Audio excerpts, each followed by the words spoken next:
My fellow Americans, I'm speaking to you tonight from the Oval Office.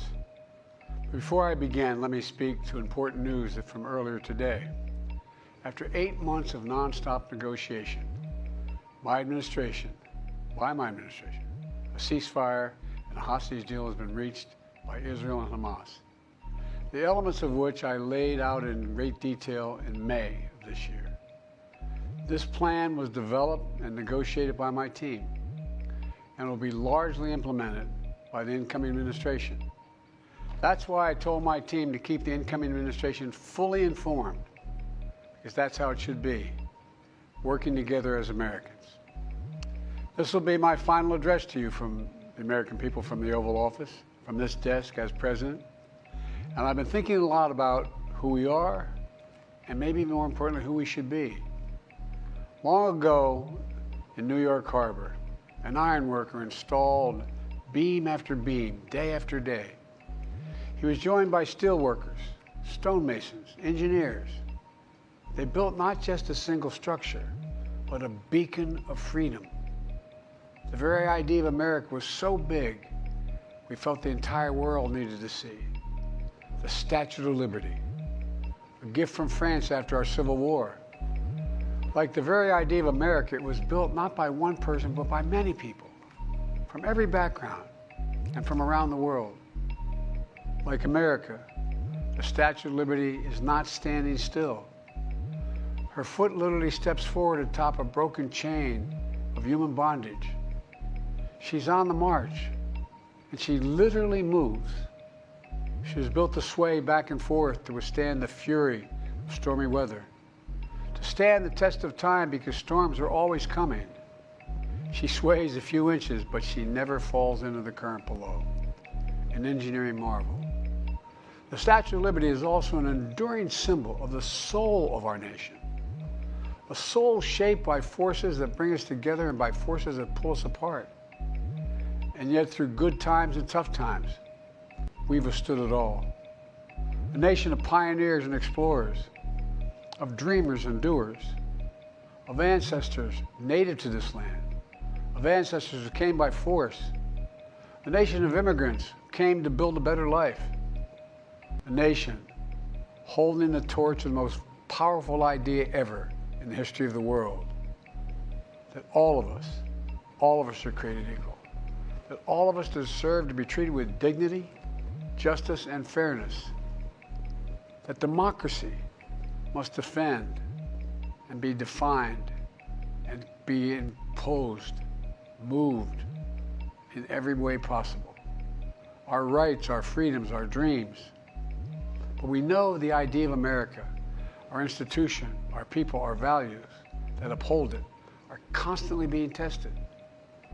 Ongoing debates about power and the exercise of power, but whether we lead by the example of our power or the power of our example, whether we show the courage to stand up to the abuse of power or we yield to it. After 50 years at the center of all of this, I know that believing in the idea of America means respecting the institutions that govern a free society, the presidency, the Congress, the courts, a free and independent press, institutions that are rooted, they just might not reflect the timeless words, but they echo the words of the Declaration of Independence. We hold these truths to be self-evident. Rooted in the timeless words of the Constitution, we the people. Our system of separation of powers, checks and balances, it may not be perfect, but it's maintained our democracy for nearly 250 years, longer than any other nation in history that's ever tried such a bold experiment. In the past 4 years, our democracy has held strong, and every day I've kept my commitment to be president for all Americans through one of the toughest periods in our nation's history. I've had a great partner in Vice President Kamala Harris. It's been the honor of my life to see the resilience of essential workers getting us through a once-in-a-century pandemic, the heroism of service members and first responders keeping us safe, the determination of advocates standing up for our rights and our freedoms, instead of losing their jobs to an economic crisis that we inherited. Millions of Americans now have the dignity of work. Millions of entrepreneurs and companies creating new businesses and industries, hiring American workers, using American products. And together, we've launched a new era of American possibilities. One of the greatest modernizations of infrastructure in our entire history, from new roads, bridges, clean water, affordable high-speed internet for every American. We invented the semiconductor, smaller than the tip of my little finger, and now is bringing those chip factories and those jobs back to America where they belong, creating thousands of jobs. Finally, giving Medicare the power to negotiate lower prescription drug prices for millions of seniors. And finally, doing something to protect our children and our families by passing the most significant gun safety law in 30 years and bringing violent crime to a 50-year low. Meeting our sacred obligation to over 1 million veterans so far who are exposed to toxic materials, and to their families, providing medical care and education benefits and more for their families. You know, it will take time to feel the full impact of all we've done together. But the seeds are planted, and they'll grow and they'll bloom for decades to come. At home, we've created nearly 17 million new jobs, more than any other single administration in a single term. More people have health care than ever before. And overseas, we've strengthened NATO. Ukraine is still free. And we pulled ahead of our competition with China, and so much more. I'm so proud of how much we've accomplished together for the American people. And I wish the incoming administration success, because I want America to succeed. That's why I've held my duty to ensure a peaceful and orderly transition of power, to ensure we lead by the power of our example. I have no doubt that America is in a position to continue to succeed. That's why my farewell address tonight, I want to warn the country of some things that give me great concern. And that's the dangerous concentration of power in the hands of a very few ultra-wealthy people. And the dangerous consequences if their abuse of power is left unchecked. Today, an oligarchy is taking shape in America of extreme wealth, power, and influence that literally threatens our entire democracy, our basic rights and freedoms, and a fair shot for everyone to get ahead. We see the consequences all across America, and we've seen it before. More than a century ago, but the American people stood up to the robber barons back then and busted the trusts. They didn't punish the wealthy, just made the wealthy play by the rules everybody else had to. Workers want rights to earn their fair share.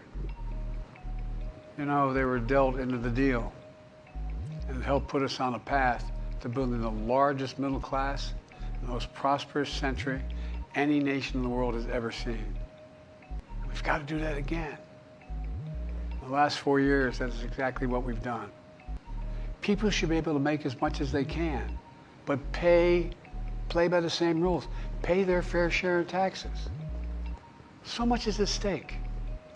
Right now, the existential threat of climate change has never been clearer. Just look across the country, from California to North Carolina. That's why I signed the most significant climate and clean energy law ever in the history of the world, and the rest of the world is trying to model it now. It's working, creating jobs and industries of the future. Now, we've proven we don't have to choose between protecting the environment and growing the economy. We're doing both. The powerful forces want to wield their unchecked influence to eliminate the steps we've taken to tackle the climate crisis, to serve their own interest for power and profit. We must not be bullied into sacrificing the future of our children and our grandchildren. We must keep pushing forward and push faster. There's no time to waste. It's also clear that American leadership in technology is an unparalleled source of innovation that can transform lives. We see the same dangers of the concentration of technology, power, and wealth. You know, his farewell address, President Eisenhower spoke of the dangers of the military-industrial complex. He warned us then about, and I quote, the potential for the disastrous rise of misplaced power, end of quote. 6 decades later, I'm equally concerned about the potential rise of a tech-industrial complex that could pose real dangers for our country as well. Americans are being buried under an avalanche of misinformation and disinformation, enabling the abuse of power. The free press is crumbling. Editors are disappearing. Social media is giving up on fact-checking. The truth is smothered by lies told for power and for profit. We must hold the social platforms accountable to protect our children, our families, and our very democracy from the abuse of power. Meanwhile, artificial intelligence is the most consequential technology of our time, perhaps of all time. Nothing offers more profound possibilities and risks for our economy and our security, our society, for humanity. Artificial intelligence even has the potential to help us answer my call to end cancer as we know it. But unless safeguards are in place, AI could spawn new threats to our rights, our way of life, to our privacy, how we work and how we protect our nation. We must make sure AI is safe and trustworthy and good for all humankind. In the age of AI, it's more important than ever that the people must govern. And as the land of liberty, America, not China, must lead the world in the development of AI. You know, in the years ahead, it's going to be up to the president, the presidency, the Congress, the courts, the free press, and the American people to confront these powerful forces. We must reform the tax code, not by giving the biggest tax cuts to billionaires, but by making them begin to pay their fair share. We need to get dark money. That's that hidden funding behind too many campaigns contributions. We need to get it out of our politics. We need to enact an 18-year time limit, time and term, for the strongest ethics reforms for our Supreme Court. We need to ban members of Congress from trading stock while they're in the Congress. We need to amend the Constitution to make clear that no president is immune from crimes that he or she commits while in office. The president's power is not limited. It's not absolute, and it shouldn't be. And in a democracy, there's another danger to the concentration of power and wealth. It erodes a sense of unity and common purpose. It causes distrust and division. Participating in our democracy becomes exhausting and even disillusioning. And people don't feel like they have a fair shot. We have to stay engaged in the process. I know it's frustrating. A fair shot is what makes America, America. Everyone's entitled to a fair shot. Not a guarantee, but just a fair shot. An even playing field. Going as far as your hard work and talent can take you. We can never lose that essential truth, remain who we are. I've always believed, and I've told other world leaders, America can be defined by one word: possibilities. Only in America do we believe anything is possible. Like a kid with a stutter from modest beginnings in Scranton, Pennsylvania, and Claremont, Delaware, sitting behind this desk in the Oval Office as President of the United States. That's the magic of America. It's all around us. Upstairs in the residence of the White House, I've walked by a painting of the Statue of Liberty I don't know how many times.